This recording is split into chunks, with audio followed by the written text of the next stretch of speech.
नमस्कार, मैं हूं नीलू। तो सीरिया में जिस तरह के हालात बन रहे हैं, अब इसको लेकर बहुत सारी बातें सामने आ रही हैं। अगर इजराइल की बात की जाए तो कहा जा रहा है कि बहुत जल्द इजराइल जो है वो ईरान पर बड़े हमले की तैयारी में है। और खबर ये भी आ रही है कि ट्रंप जैसे ही शपथ लेंगे वैसे ही ईरान पर कोई बड़ी कार्रवाई हो सकती है। और ऐसा हम इसलिए कह रहे हैं कि अमेरिकी अखबार में इस तरह की बहुत चर्चा है, सोशल मीडिया में इसके पीछे को लेकर, बातों को लेकर बहुत सारी चर्चा है। क्या है इसके पीछे की वजह, बातचीत करने के लिए मयंक मेरे साथ जुड़े हुए हैं। मयंक, बहुत सारी चर्चाएं इस वक्त प्रबल हैं, खास तौर पर सीरिया में जिस तरह से इस वक्त स्थिति बहुत अच्छी नहीं है। अब कहा जा रहा है कि इजराइल जो है ईरान पर बड़े हमले की तैयारी में है। ट्रंप आएंगे तो ईरान के खिलाफ कोई बड़ा कदम ले सकते हैं। आखिर इसके पीछे, इस तरह की चर्चा के पीछे क्या वजह है? देखिए, इसके पीछे की तीन बड़ी वजह बताते हैं आपको। जो है, एक तो आपने खुद ही जिसका जिक्र किया कि अमेरिका के कुछ अखबारों में, कुछ बड़े अखबारों में इस तरह की चर्चाएं हो रही हैं कि जैसे ही ट्रंप शपथ लेंगे, बताया जा रहा है कि शायद 20 जनवरी को ट्रंप राष्ट्रपति पद की शपथ लेंगे, उसके बाद उनका पहला फैसला हो सकता है ईरान पर स्ट्राइक करना। अब ऐसा कुछ अखबारों में, सोशल मीडिया में इस तरह की चर्चा हो रही है। हम इसके बारे में विस्तार से बात करेंगे। दूसरी वजह, इजराइल ने जिस तरह से सीरिया में हमले किए हैं, दमिश्क के करीब तक इजराइल पहुंच गया है, एयर स्ट्राइक्स हो रही हैं जबरदस्त, और जो है ग्राउंड फोर्सेस अंदर घुस गई हैं, टैंक अंदर सीरिया में घुस गए हैं। उसके बाद ये माना जा रहा है कि क्या नेतन्याहू का अगला मकसद, जब सीज फायर हुआ था तब नेतन्याहू ने यही कहा था कि हम जो है ईरान पे हमले की, हम मतलब ईरान जो है हमारा फोकस रहेगा।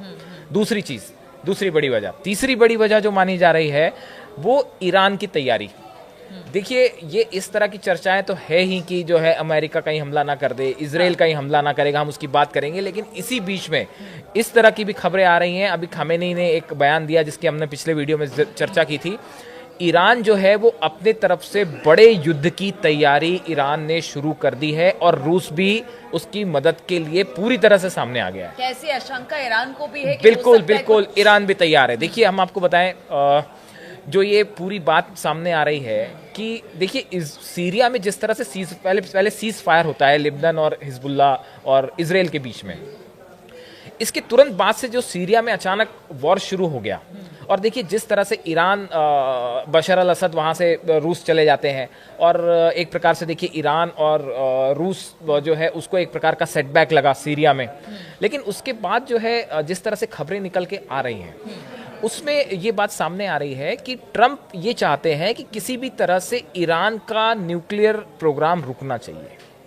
उसको लेकर अमेरिका लगातार ये कहता रहा है कि इस प्रोग्राम को रोकना जरूरी है, क्योंकि इससे अगर इस तरह से सफल परीक्षण हो गया तो देखिए, हाँ बिल्कुल, आप बिल्कुल सही कह रहे हो। ऐसा बताया जा रहा है कि ट्रंप ने नेतन्याहू से बात भी की इस बारे में। ऐसे सोर्सेस से खबर है, पुख्ता बात तो नहीं पता, जिसमें ये कहा जा रहा है कि ट्रंप ने ये कहा है कि कहीं ऐसा ना हो कि हमारे शासनकाल में, मतलब अगले कुछ दिनों में या कुछ सालों के अंदर जो है वो ईरान एक न्यूक्लियर पावर स्टेट बन जाए।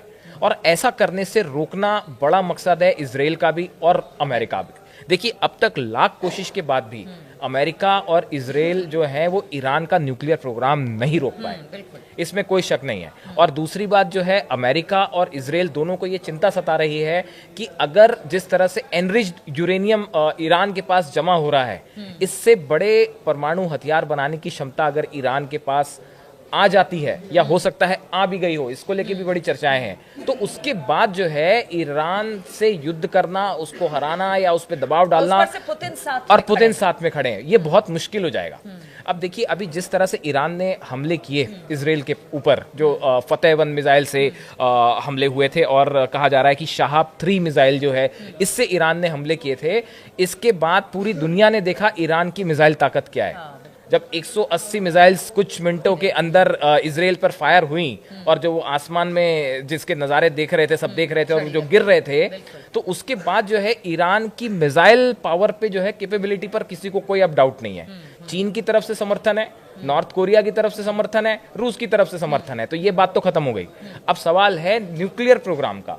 ये बात खामेनी भी अच्छी तरह समझते हैं कि जिस तरह से सीरिया के अंदर इजराइल घुसा है, इसके बाद कहीं अगला कदम ईरान तो नहीं है। क्योंकि सीज फायर के पहले ये बात साफ कर दी गई थी, आईडीएफ की तरफ से भी कहा गया था कि भाई हम जो है ईरान पे फोकस करना चाहते हैं। और उसके बाद अब सीरिया में जो हो रहा है, देखिए सीरिया में तो एक बड़ी विचित्र स्थिति है। यहाँ पे तो अभी ये तय नहीं हुआ था कि अगला बशर अल असद को हटाने के बाद अगला जो है नेता कौन होगा, और सब तरफ से स्ट्राइक हो गई, 6 देश एक साथ वहां पे बमबारी करने लग गए। तो ऐसी स्थिति में अब ये आशंकाएं हैं कि इजराइल का अगला टारगेट क्या ईरान है, और दूसरी चीज हिजबुल्ला जो है, हिजबुल्ला आप देखिए सीरिया अब भी हिजबुल्ला के ठिकानों पर अभी बमबारी कर रहा है। जो सीरिया के इलाके हैं, जो लेबनान के बॉर्डर के इलाके हैं, अभी पिछले 24 घंटे के अंदर कई हमले किए हैं। तो एक प्रकार से देखिए सीज फायर जो है वो है, लेकिन सीज फायर कुछ नाम का सीज फायर ज्यादा है, और उसके पीछे दबे छुपे कितनी चीजें हो रही हैं वो मीडिया में सामने नहीं आ पा रही है। हिजबुल्ला के साथ तो है सीज फायर, लेकिन जिस तरह से सीरिया में सब कुछ हुआ और इसके पीछे बहुत सारी खिचड़ी पक रही है, सभी देश अपनी अपनी तरीके से मयंक खिचड़ी पका रहे हैं। अब ये समझ में नहीं आ रहा कि सीरिया का क्या होगा, अमेरिका का क्या स्टैंड है, ईरान क्या लेकर सोचता है, इजराइल लगातार हमले कर रहा है। स्थिति मतलब कहीं सीरिया से भी सीरिया confusion है, वो सीरिया खत्म देखिए नहीं सीरिया की आज जो हालात हैं सीरिया में, वो एक बड़े गृह युद्ध की तरफ आगे बढ़ गया है, या ये कहें कि गृह युद्ध वहाँ शुरू भी हो गया है। वहाँ पे 5-6 मिलिशिया ग्रुप हैं जो आपस में बुरी तरह से लड़ रहे हैं। एक को जो है एसडीएफ को जो है वो अमेरिका सपोर्ट कर रहा है, एसटीएस और एसएनए को जो है वो तुर्की सपोर्ट कर रहा है।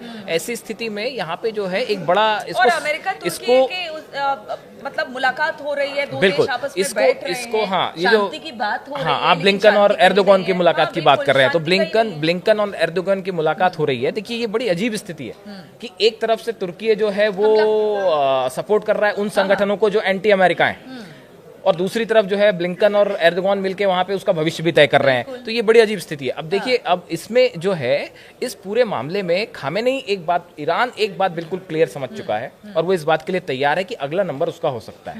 हम आपको बताएं ईरान की अगर तैयारियों की चुप्पी साधे हुए ईरान की आप तैयारियों की बात करें जैसे, तो वहां से इस तरह की जानकारी है कि ऑपरेशन ट्रू प्रॉमिस 3 की तैयारी जो है वो वहां पे आईआरजीसी जो है उसने वो तैयारियां शुरू कर दी हैं।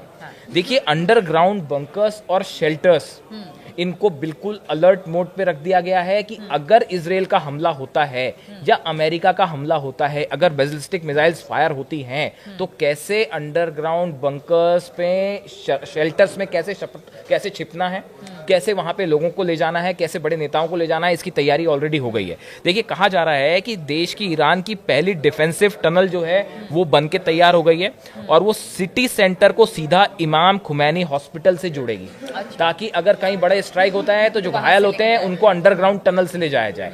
इसके अलावा आप देखिए कि हाइपरसोनिक जितनी बैलिस्टिक मिसाइल्स है, हाइपरसोनिक मिसाइल है फतेह 1 जो हमने देखा था कि इजराइल के ऊपर फायर हुई थी, शहाब 3 इसकी रेंज भी करीब 1000 किलोमीटर से ज्यादा है, एमाद 1 मिसाइल है ये भी करीब 2000 किलोमीटर। ये जितनी मिसाइल्स हैं सब की सब अलर्ट मोड पे हैं ईरान में आज की डेट में, कि अगर एक आईआरजीसी की तरफ से और खुमैनी की तरफ से ओके होता है, ये सब दागने के लिए तैयार है।